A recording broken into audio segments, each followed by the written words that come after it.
his way around there at the tail end to talk about the defense, but obviously the majority of that was about Pickens and the contract situation. And yeah, of course a guy is going to be frustrated when you have as terrific a season as he had and you don't get the long-term contract reward. He's still going to make a ton of money this year. Yeah. And I do think that he is generally happy in Dallas, in that locker room, being teammates with CeeDee Lamb, being teammates with Dak Prescott. All of that stuff I think he enjoys enough that once he does get into the actual flow of the season, I think he'll be fine. I think he will be able to just go out there and play and have fun with his guys. I think this is more of a concern for him, and I think I would be personally more concerned about it now because there isn't a lot else to focus on. Once you get into the season, I think he's going to be able to just be with his guys and play ball, and because at that point he'll know there's nothing I can do about the contract right now anyway. This is not something I can handle until January, so let's just go play ball.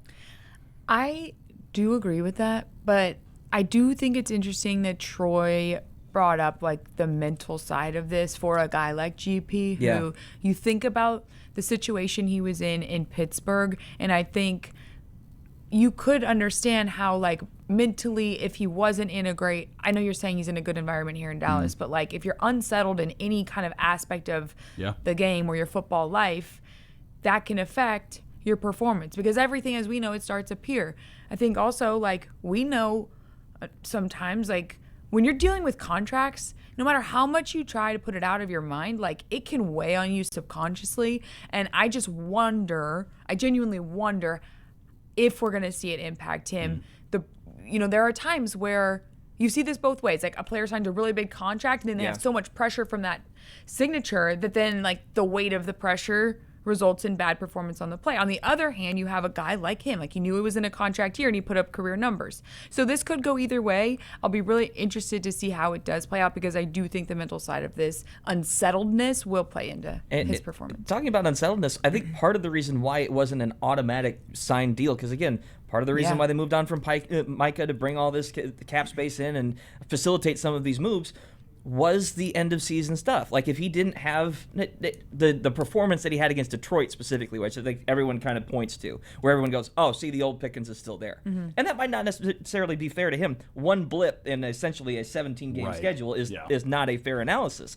But for a guy where you want to lean in and know, hey, he's going to be there night in, night out, I'm sure it sent some warnings up. Or to another point of like, does he really think that there's going to be the highest paid quarterback, one of the highest paid receivers on the team, and another really high paid receiver on the team? Like, is that factoring into his consideration as well? It's a valid question. There's a lot of ways around that. The Bengals find themselves in that right now with a high paid quarterback and two high paid wide receivers. Functions great for the offense, but they haven't done much on the defense. In fact, you could argue they tried to keep their Micah around with Trey Hendrickson in that whole situation over there, and it didn't function. So to some way around it, it's like, the main question is whether or not Pickens will be affiliated with the offense or not, and whether or not the Cowboys want to try and get assets for him and try and keep building on that side of the front from a cheaper perspective, or sign him like he earned this last year and really kind of get rid of the drama surrounding the team. That's part of it. And is 1 year